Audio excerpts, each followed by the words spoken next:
안녕하세요. 오늘도 사연살롱을 찾아주셔서 감사합니다. 30대 싱글맘이에요. 새해가 시작된 지 얼마 안 된 것 같은데 벌써 완연한 봄이 되었네요. 길거리를 걸으면 여기저기서 어여쁜 꽃이 보이니까요. 그리고 곧 있으면 가정의 달 5월도 올 텐데 매해 5월이 되면 저는 저에게 일어난 기적 같은 일에 가슴이 뭉클해지곤 한답니다. 여러분들은 행운이나 기적을 믿으시나요? 저는 솔직히 믿지 않았어요.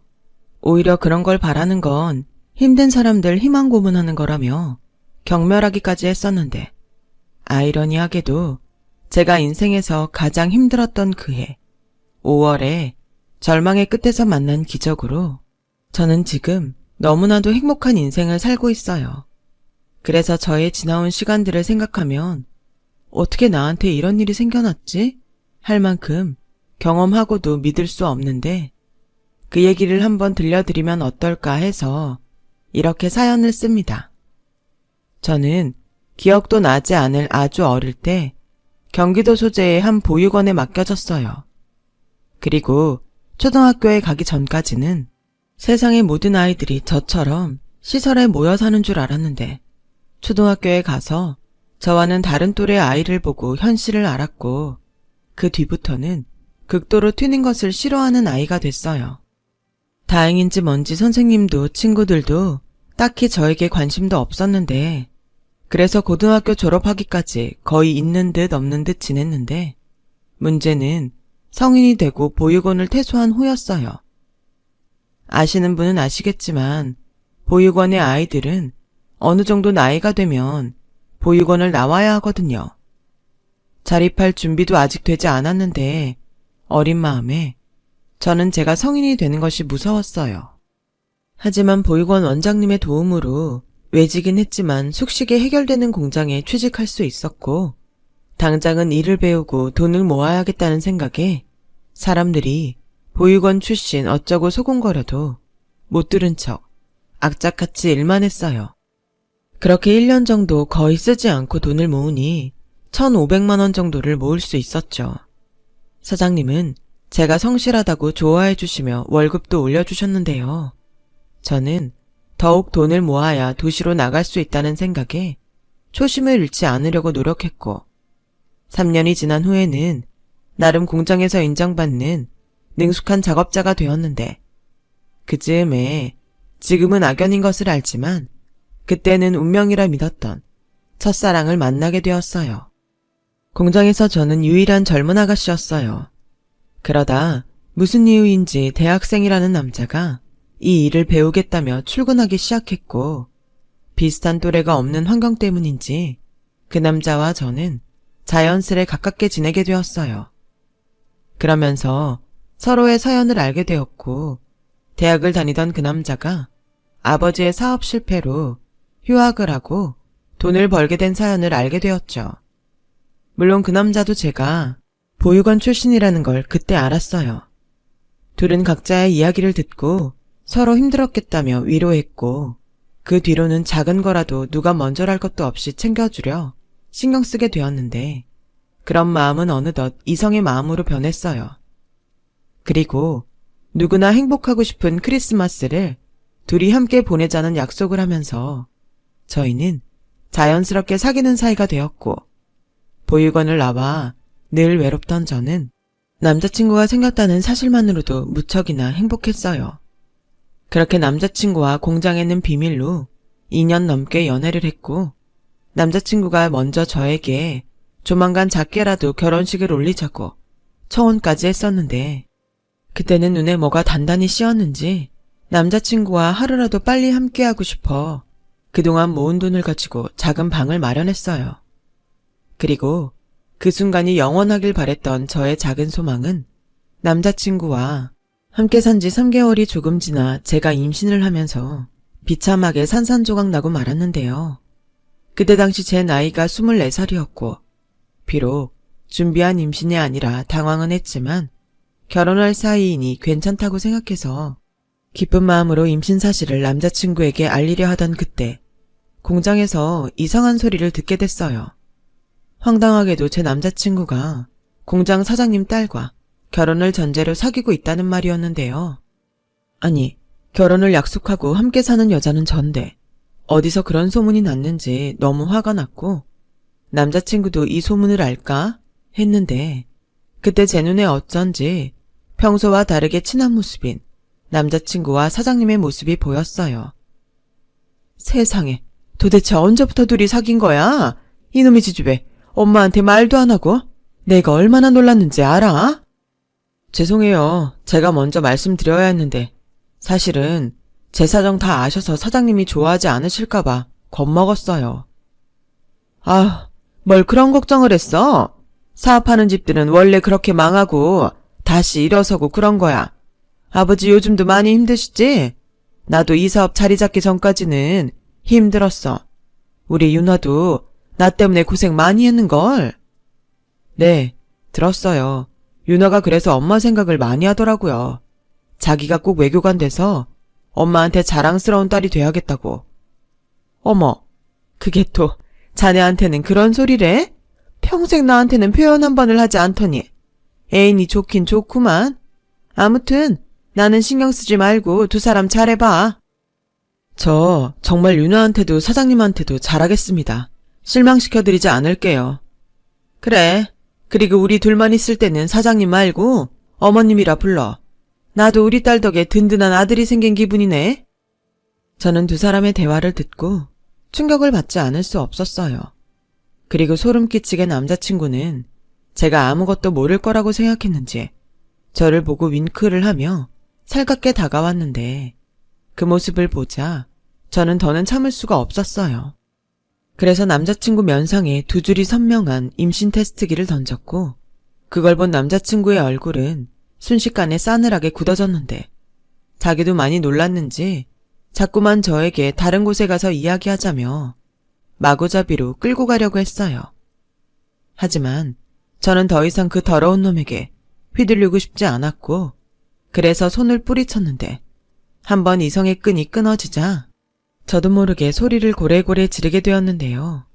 결국 제 목소리 때문에 공장 사람들은 저희를 일제히 쳐다봤고 남자친구의 얼굴은 더욱 일그러지더군요. 가만 보니 공장 사람들 사이에 사장님도 저희를 보고 계셨어요.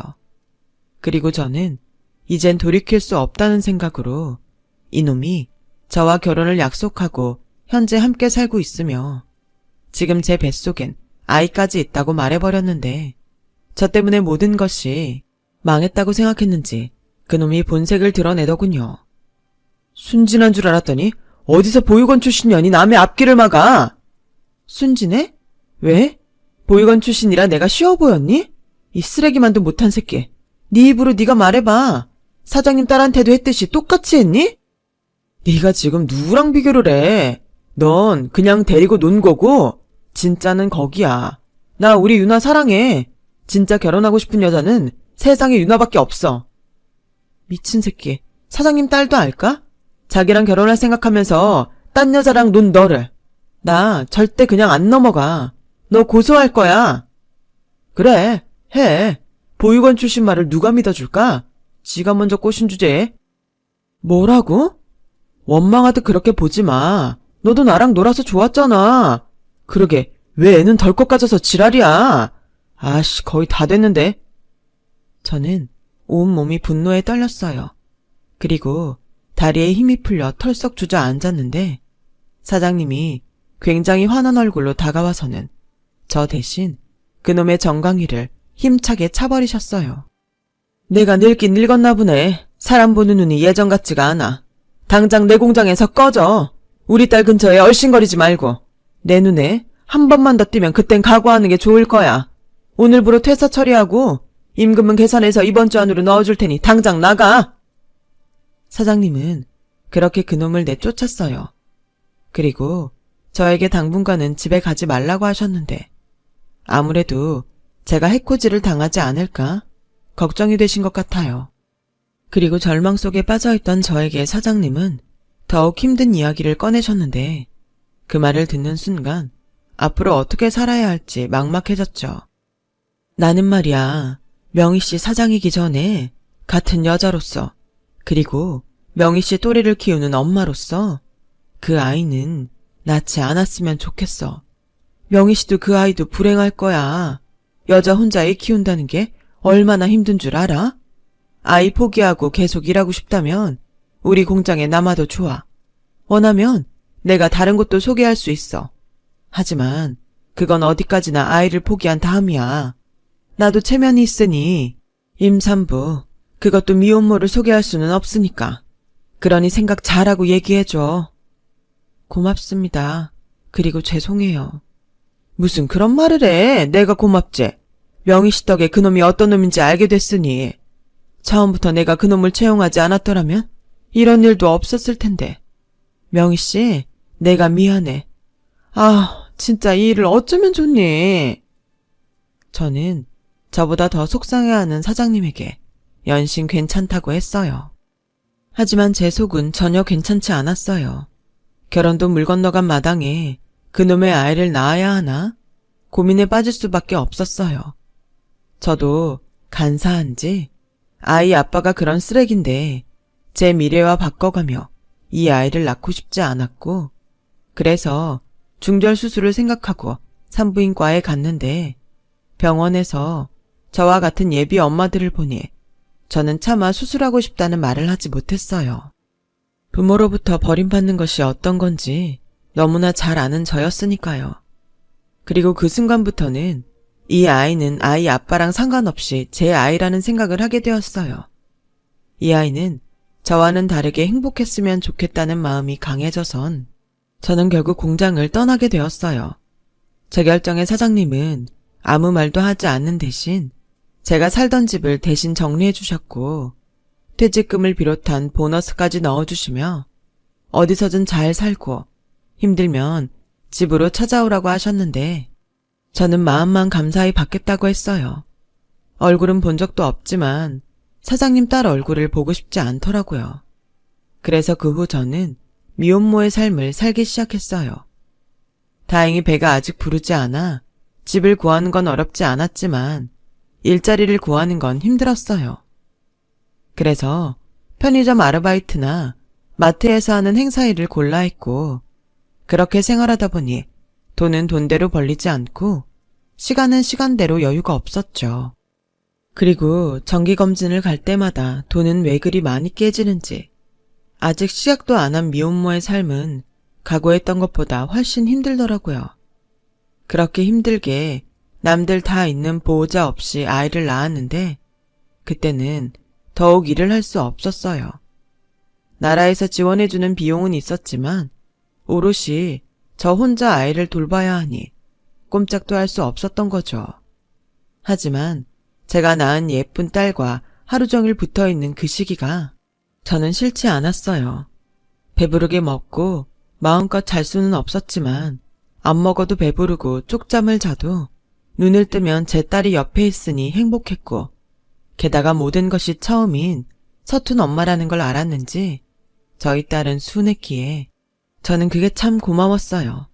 그래서 그동안 벌어놓은 걸로 생활하며 1년을 버텼고, 이 아이가 세상에 있는 한 저는 뭐든지 하겠다고 다짐을 했는데 그러기 위해서는 역시 제가 돈을 많이 벌어야 했어요. 그래서 아이의 첫 돌이 지나면서 조금 잃은 감이 있지만 아이를 어린이집에 보냈고 저는 본격적인 구직 활동을 하기 시작했습니다. 다행히 저희 사정을 안 마음씨 넓은 사장님이 저를 채용해 주셔서 일자리를 구하게 되었어요. 비록 몸은 몇 배로 피곤했지만 딸아이에게 필요한 것을 해줄 수 있다는 것에 저는 행복했고, 이렇게 욕심부리지 않고 딸과 행복하게 살고 싶었는데 이것도 저에겐 과분한 욕심이었는지 저의 행복은 그리 길게 가지 못했어요. 제가 일을 다닌 지 5개월이 조금 지났을 무렵 어린이집으로부터 아이가 코피가 너무 자주 나오고 오늘은 숨 쉬는 게 힘든 것 같다고 연락이 왔더군요. 저는 코피는 둘째치고 감기에 걸려 그러나 싶어 소아과를 찾았다가 의외로 큰 병원에 가보라는 의사 선생님의 말을 듣게 됐는데 그때부터 뭔가 기분이 싸하더라고요. 그래서 그 길로 걱정 가득 대학병원에서 검사를 받았는데 검사 결과는 급성 백혈병으로 판명이 났습니다. 저는 또 한 번 무너지고 말았어요. 그리고 생각했죠. 이 세상에서 저보다 재수가 없는 사람은 없을 거라고요. 태어나 부모에게 버림받아 보육원에 맡겨졌고 처음 사랑을 한 남자는 쓰레기에, 큰 결심으로 낳은 아이는 백혈병에 걸리다니 저는 하늘을 원망할 수밖에 없었어요. 아니, 그것마저 하지 못하면 미칠 것 같았어요. 그래서 내가 뭘 그렇게 잘못했냐고, 어떻게 나한테는 하나를 주지 않느냐고 미친 사람처럼 소리치며 울었죠. 그리고 시간이 지나면서 점점 감당할 수 없는 병원비와 나눠 가질 수 없는 아이의 고통, 게다가 급할 때마다 이용했던 대출금 상환 압박까지 저는 사는 것이 지옥이었어요. 거기에 설상가상으로 그나마 사정을 봐주던 사장님이 더는 어렵겠다며 저에게 회사를 그만두라고 하셨는데 근무일이 1년이 안 돼 퇴직금도 나오지 않더라고요. 그래서 저는 이젠 그만 죽으라고 그러나 보다 라고 생각했는데 완전히 패닉 상태였어요. 딸아이는 골수 이식을 기다리며 긴 치료에 들어갔어요. 그때 저는 돈이 없어 딸아이의 이식을 기다릴 수조차 없었죠. 그리고 사람이 너무 궁지에 몰리니 원래는 죽어도 하지 않을 부탁이라는 걸 하게 됐는데 제 연락을 받은 보육원 선배 언니 오빠들은 그만한 돈이 없다며 미안하다고 했고 또 어떤 언니 오빠들은 제 가슴에 비수를 꽂기도 했는데요. 명희야, 애당초 그런 애를 왜 낳았어? 너는 겁도 없다. 그냥 그게 그의 팔자려니 해. 네 인생도 생각해야지. 너 나중엔 빚만 남는다. 그의 아빠한테는 연락해봤어? 왜 그런 폭탄을 너 혼자 끌어안아, 비겁한 새끼. 설마 지 자식 세상에 태어난지도 모르고 있냐? 너도 참 인생이 피곤하다. 피곤해. 그런 소리를 들으려고 전화했던 게 아닌데 저는 전화를 끊고 한참 울었어요. 지금 생각하니 그때는 매일 울었던 것밖에는 생각이 나지 않네요.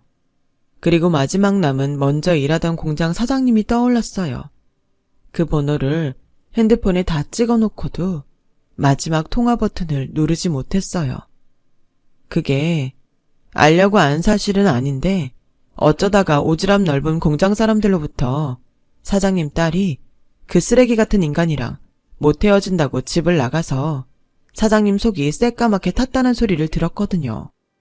그리고 이윽고 날짜는 왜 그리 빨리 가는지 병원비 중간 정산하는 날이 다가왔어요. 그래서 생전 사지도 않던 로또 5개를 사서 그것도 희망이라고 편의점에서 그 번호를 맞춰봤어요.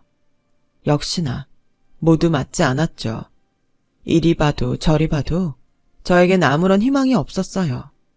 하필이면 그때가 5월 초라서 사람들은 어린이날이다, 어버이날이다 들떠있는 것 같더라고요. 모두들 나만 빼고 행복한 것 같아 또 한껏 서럽고 분해 혼자 깡소주를 마셨어요. 그때 옹기종기 모여있는 아줌마들의 대화 소리를 듣게 됐는데요. 다들 그거 알지?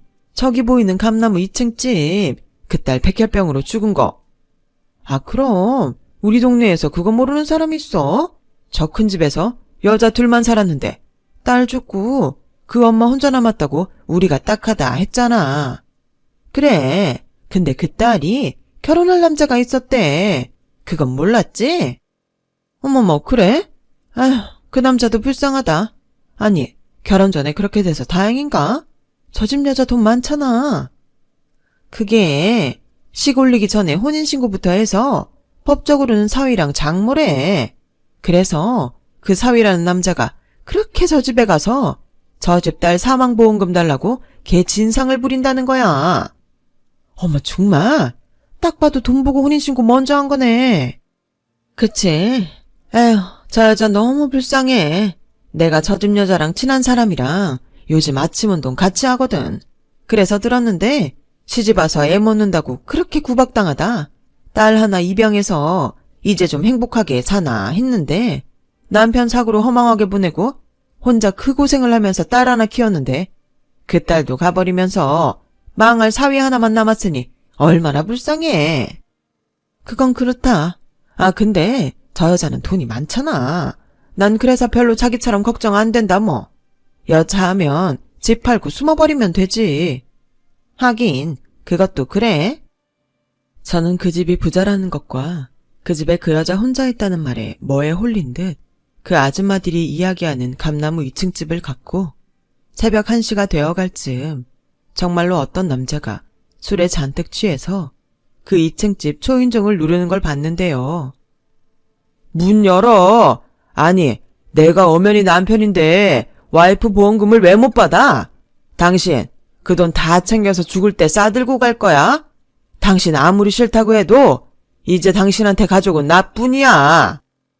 그 남자가 하는 말을 들으니 그 아줌마들이 하는 말이 모두 맞다 싶었어요. 그리고 그러면 안 되는데 그 집을 자꾸만 올려다봤고 스멀스멀 제 안에 나쁜 생각이 또아리를 틀더라고요.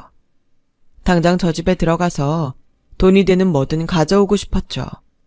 순간 마지막으로 남았던 제 양심이 저를 붙들었어요.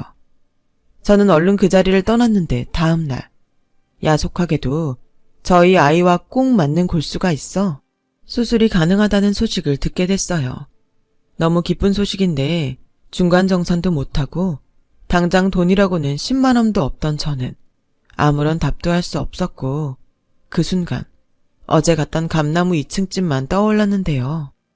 그때 저는 결심했어요.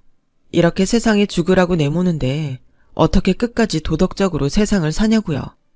그래서 일단 내 새끼부터 살리고 그 다음엔 벌받자 하는 심정으로 병원에는 수술하겠다고 말을 하고 그날 늦은 저녁 저는 부잣집이라는 그 집을 다시 찾아갔어요.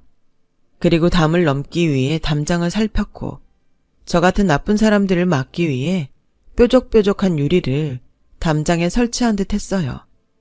죽기 아니면 까무러치기였던 저는 그 유리에 손이 박히든 말든 담을 넘었어요.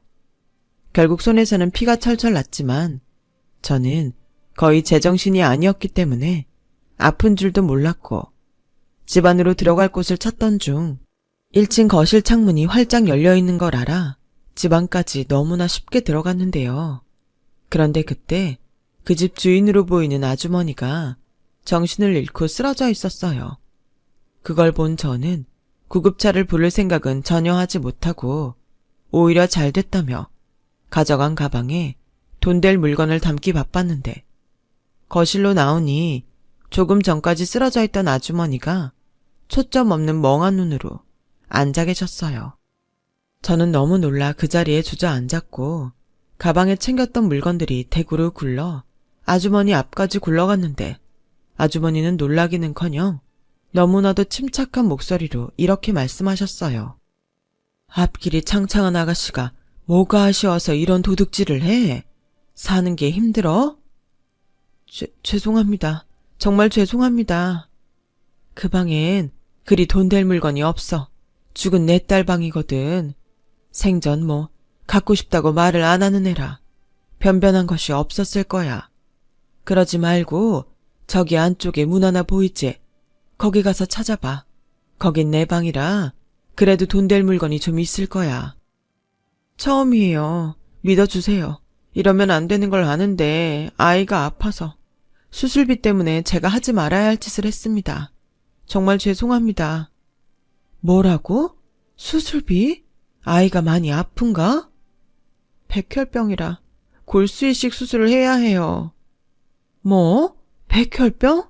이식받을 골수는 찾았고? 네, 근데 돈이 없어서 이미 대출도 모두 받아서 정말 돈 나올 구석이 없었거든요. 그래서 그만. 정말 죄송합니다. 저 이거 다 두고 갈게요. 제발 신고만 하지 말아주세요. 저희 애한테는 저밖에 없어서 제가 없으면 아무도 없어요. 아니, 그렇게 절박한 사람이 그냥 가긴 어딜 가. 여기 꼼짝하지 말고 기다려.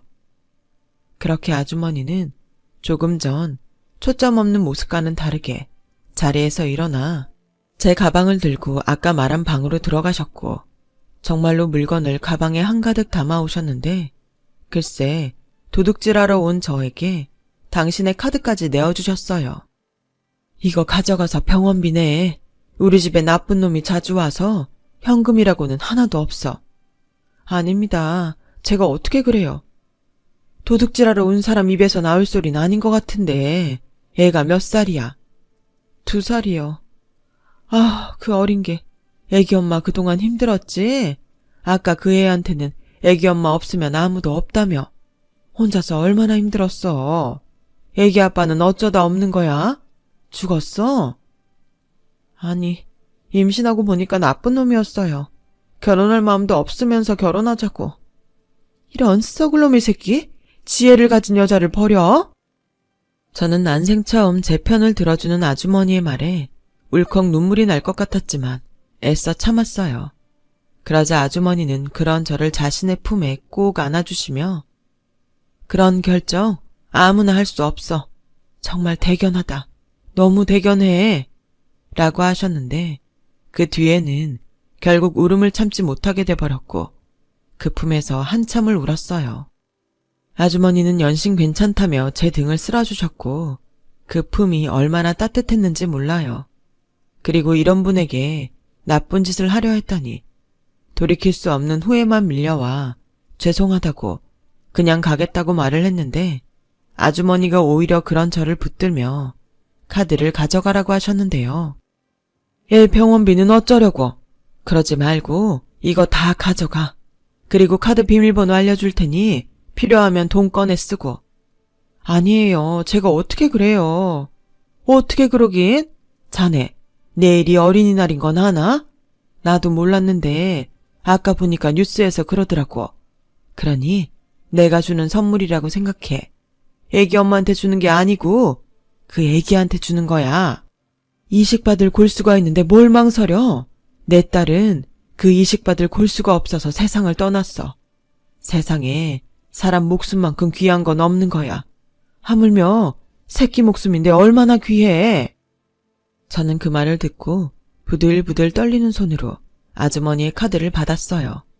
그리고 무슨 일을 해서든 돈은 꼭 갚겠다고 말씀드렸는데 그때 희미하게 미소 짓던 아주머니의 얼굴이 내내 기억 속에서 떠나지 않았어요. 그리고 그 돈으로 저희 딸은 무사히 수술을 받았고 감사하게도 기적처럼 살게 되어 점차 건강한 모습으로 돌아왔는데요. 얼마간의 시간이 더 지나고부터는 어린이집에도 갈 수 있게 되었어요. 그 후 저는 받은 은혜를 갚겠다는 마음으로 다시 일을 하기 시작했고 다행히 그 카드가 체크카드라 그 카드로 조금씩 돈을 넣으며 틈틈이 집 앞에 떡과 과일 같은 간식도 놓고 오고 했어요. 한 번은 딸아이와 떡볶이를 사들고 그 집 앞을 가니 그날은 작정이나 한 듯 아주머니가 밖에 나와 계시더라고요. 오늘은 다행히 왔네.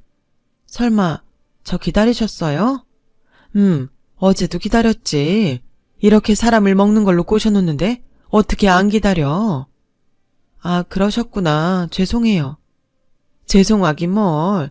이 애가 그때 말한 그 앤가? 아유, 이뻐라. 어떻게 요렇게 작은 애가 걸어다니지? 그나저나 오늘은 뭘 사왔어? 떡볶이요. 사실 이런 건 안 좋아하실 것 같아서 두지 말까 했는데. 무슨 소리야. 세상에 떡볶이 안 좋아하는 대한민국 여자가 있나? 나 좋아해. 그러지 말고 들어가서 같이 먹고 가. 알다시피 내가 혼자라 너무 외로워. 저는 외롭다는 아주머니 말에 그러겠다고 했어요. 다행히 저희 딸도 아주머니를 낯설어 하지 않았고 그렇게 처음으로 아주머니와 마주 앉아 떡볶이를 먹는데 집 안이 전에 봤을 때보다는 어쩐지 생기가 도는 것 같았어요. 집이 많이 깨끗해졌어요. 그렇지? 나도 그날 이후부터는 마음을 다시 다잡았어. 사실 우리 딸도 애기 엄마처럼 어릴 때 보육원에서 데려왔거든. 아휴, 그때는 살아도 사는 게 아니라 가서 확 죽을까 하던 날이었는데 마치 우리 딸이 자네를 보낸 듯 자네가 내 앞에 나타난 거야. 저는 그날 나쁜 마음으로. 알아. 근데 우리 이제 그 일은 우리 둘만 하는 걸로 하세. 그때도 말했지만 애 엄마가 애를 위해서 못할 일이 뭐가 있나. 난 오히려 애기 엄마가 우리 집에 와줘서 고마워. 그날 자네 덕에 나도 내 딸을 위해 해야 할 일을 했거든. 아주머니는 그날 이후 살겠다고 마음을 바꾸셨고 모처럼 집을 치우셨다고 했어요. 그러면서 딸의 유품 중 미처 살펴보지 못한 것들을 발견했는데 그러면서 딸이 강제적으로 혼인신고서 작성을 했다는 사실을 알게 되셨고 아픈 몸으로 혼인 무효 소송을 준비했다는 사실까지 알게 되면서 아주머니는 당장 변호사 사무실부터 찾아갔다고 하셨어요. 소송은 시간이 좀 걸릴 수도 있다고는 하는데 아주머니는 이제야 자신도 딸을 위해 무언가 했다는 마음이 든다며 미소를 지으시더라고요. 맨날 보험금 달라고 진상 부리던 사위놈도 깨끗이 정리하셨다고 하는데 아, 엄마는 저런 거구나. 나도 내 딸을 위해 저런 엄마가 돼야지 라는 생각을 하게 됐어요. 그때 자네가 아니었다면 우리 딸 더 억울할 뻔했지. 고마워. 아니요, 무슨 그런 말씀을. 제가 더 감사하죠. 덕분에 저희 애가 살았잖아요. 그래서 그렇게 감사해서 매달 내 통장에 돈을 넣는 건가? 아, 그건 쓰라고 줬더니 되려 돈을 넣고 있으니 내가 얼마나 황당해? 그래도 사람이 염치가 있죠. 그래서 내 오늘은 그 말을 하려고 애기 엄마를 기다렸어. 네? 무슨 말씀을? 이제부터 그 통장에 돈 넣지 마. 대신 이렇게 자주 우리 집에 놀러와서 나랑 놀아줘. 오늘처럼 딸도 데리고 와서 재롱도 보여주고 지금처럼 같이 떡볶이도 먹고 혼자 먹는 밥 진짜 맛없어. 그러니까 나랑 종종 맛있는 것도 먹고 이렇게 수다도 떨자고. 그래도 어떻게 그래요. 제가 쓴 돈이 얼마나 많은데. 자네 전에 대출 받았다고 했지. 이참에 그 돈도 내가 해결하지. 어차피 죽으면 사회에 다 환원할 생각이었어. 대신 일주일에 4번은 나 보러 와야 해. 뭐 여차하면 여기로 이사 와도 되고 네 집세는 안 받을게. 저는 어안이 벙벙했어요. 그러자 그런 제 얼굴을 보고 웃음이 터진 아주머니는 계속 말씀을 이어가셨는데요. 저는 그때의 그 말을 절대 잊을 수 없어요. 왜? 세상에 무슨 이런 일이 있나 싶어? 사람은 말이야 가끔 이럴 때도 있어. 이상하게 모든 게 다 잘 돼서 오히려 불안할 때가 한 번은 있거든. 그게 지금이라고 생각해. 나는 애기 엄마한테 그런 기회를 주고 싶었어. 이 좁아 터진 세상을 믿기엔 세상은 너무 느리고 불공평하잖아. 혹시 아나? 내가 자네한테 베푼 은혜가 훗날 나한테 또 좋은 일로 돌아올지. 그러니까 망설이지 말고 줄 때 받아. 아주머니는 망설이지 말라고 했지만 저는 망설였어요. 무엇을 재느라 그런 것이 아니라 태어나 이런 행운은 처음이라 겁이 났거든요. 하지만 돈을 떠나서 아주머니의 그 내민 손을 잡고 싶었거든요. 그리고 사는 동안 있는 힘껏 받은 은혜를 갚고 싶었는데요. 그런 제 마음이 통했는지 저희 3사람은 그날 이후 누가 보면 가족이라 생각할 정도로 특별해졌어요. 그렇게 저희 3사람은 사계절을 함께 보냈고 처음엔 이모라고 부르던 호칭은 아주머니의 바람으로 엄마라고 부르게 되었는데 저희가 너무 가깝게 지냈을까요? 동네에서는 제가 돈을 노리고 아주머니에게 애까지 동원해 접근했다는 소문이 돌았어요. 그리고 그 소리를 어디서 들었는지 제 평생 다신 엮이고 싶지 않은 그놈이 아주머니 집 근처를 서성였고 뻔뻔하게 그 입을 놀렸는데요. 잘 지냈어? 우리 애가 벌써 그만큼 컸나? 닥쳐.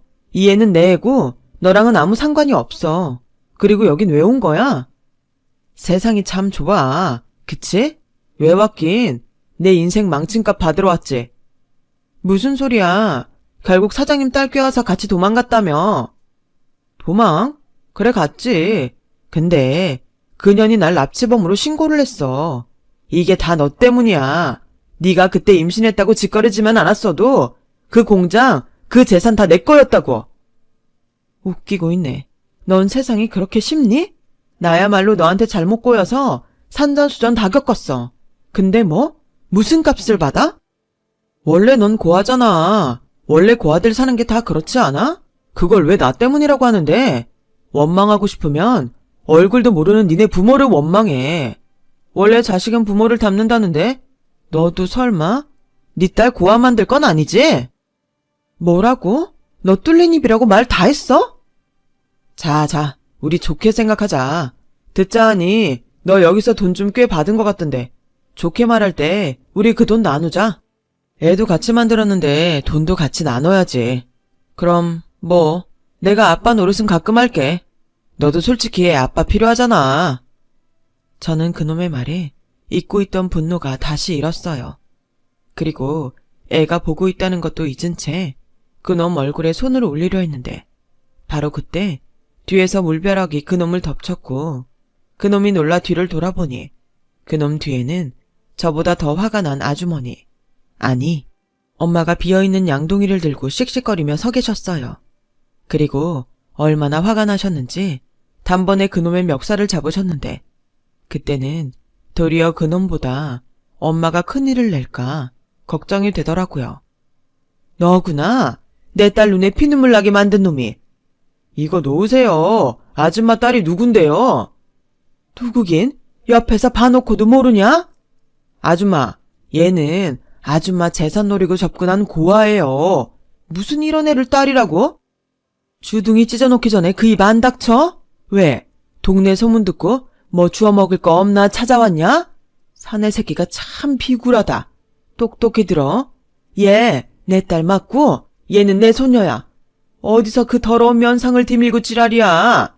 왜? 내 딸이 순진해서 만만해? 너 내가 혼인빙자 사기죄로 고발해줄까? 사내 자식이 얼마나 안심하면 지 새끼까지 버리고 내빼. 그러고도 네가 사람 새끼야? 아니, 이 아줌마가 미쳤나?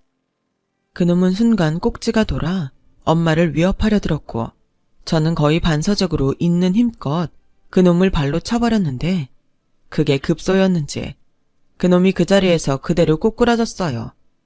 그리고 그놈이 또 어떻게 나올지 모르니 긴장하고 있는데 엄마가 먼저 저와 제 딸을 자신 뒤에 숨기셨고 마치 그 모습은 어미가 새끼를 지키려는 모습 같았는데요. 그때 엄마가 했던 말이 제 평생 잊지 못할 말이 되었어요. 똑똑히 들어. 세상에 부모 없이 태어나는 사람은 아무도 없어. 고아라고 부모가 없는 줄 알아? 다 그럴 사정이 있는 거지. 그 속을 네가 어떻게 알아? 그러니 함부로 말하지 마. 다시 한번 말하는데 명의 고아 아니고 내 딸이야. 지금은 내가 엄마라고. 엄마는 자식을 위해서 못할 일이 없어. 너 같은 거 트럭으로 덤벼도 나 눈 하나 깜짝하지 않아. 그러니 썩 꺼져. 내 새끼들 앞에 또다시 나타나면 너 그때는 스토커라고 확 신고할 테니까. 그놈은 아까 맞은 곳이 계속 아픈지 끙끙거리며 엄마의 윽박에 씩씩거리며 도망을 갔고 다행히 다시는 나타나지 않았는데요. 그래도 엄마는 걱정이 되었는지 저에게 한 가지 제안을 하셨어요. 명희야, 내가 정말 곰곰이 생각했는데 우리 이 집 팔고 다른 곳에 가서 셋이 같이 살자. 이 집을 파신다고요? 안 돼요. 이 집이 엄마한테 어떤 집인데. 여기에 추억이 많잖아요. 안 돼요, 절대. 그래, 추억 참 많지. 근데 나한테는 추억만큼 미래도 중요해. 물론 너랑 우리 라이가 없었다면 절대 생각하지 않았을 일이지만 난 이제 내 가족이 더 중요하단다. 그래도 여긴 너무 시끄러워. 라이도 생각해야지. 사람들 수군거리는 거 나는 우리 손녀가 몰랐으면 좋겠어. 그러니까 우리 원래부터 셋이 가족이었던 것처럼 그냥 아무도 모르는 곳에 가서 살자. 그래, 나는 전부터 꽃집이 하고 싶었어. 이왕이면 새로운 일도 해보면 좋겠다. 넌 뭐 하고 싶은 거 없니? 엄마는 눈이 반짝반짝해져서는 말씀하셨어요. 그리고 저는 그 눈을 바라보며 차마 계속 반대를 할 수 없었는데 사실은요, 여태 저에게 어느 누구도 하고 싶은 걸 물어본 이가 없었어요. 그래서 엄마의 그 말이 너무 설렜고 그 후에는 저도 제가 뭘 하고 싶은지 생각하게 되었는데요. 5년이 지난 지금, 엄마는 예쁜 꽃을, 저는 마시는 커피를 바다가 보이는 작은 꽃집 겸 카페를 하고 있답니다. 그리고 저희 딸은 올해 초등학생이 되었는데요. 이곳 사람들은 저희를 3대 모녀집이라고 불러요. 모두들 저희를 진짜 가족으로 알고 있거든요. 다행히 저희 딸은 엄마와 할머니 덕에 그늘이라고는 찾아볼 수 없을 정도로 밝고 예쁘게 자랐고 말도 어찌나 잘하는지. 학교 다녀오면 쫑알거리기 바쁜데 가끔 저는 그 말이 너무 과해 그만하라고 핀잔이라도 줄 때면 항상 딸아이가 자신의 1번이라는 엄마는 세상에서 가장 무서운 도끼 눈을 뜨시고는 저에게 아니 이렇게 옷구슬이 굴러가는 소리에 누가 뭐라고 해. 라이야 더 해봐. 할머니는 우리 라이 이야기 듣는 게 세상에서 제일 재밌어. 라고 하시는데 오죽하면 동네에서도 저희 엄마를 손녀만 아는 바보라고 부르세요. 그 정도로 손녀 사랑이 각별하신데 저는 그런 두 사람을 볼 때면 엄마가 기꺼이 보여줬던 5월 어린이날 기적이 떠올라 새삼 저 두 사람이 너무나도 감사하기만 합니다. 그리고 그 감사한 마음을 언젠가는 엄마에게 꼭 전하고 싶은데요. 제가 절대 하지 말아야 할 결정을 해야 했던 그때 엄마를 만난 건 엄마에겐 어떤 의미였는지 모르지만 저에겐 그 자체가 기적이었음을 꼭 말하고 싶네요. 지금까지 저의 기적 같은 이야기를 들어주셔서 고맙습니다. 항상 건강하시고 행복하시길 진심으로 바라겠습니다. 여러분, 사연 댓글에 응원과 현명한 조언 부탁드려요. 좋아요와 구독은 저에게 큰 힘이 됩니다. 오늘도 좋은 일 가득하세요.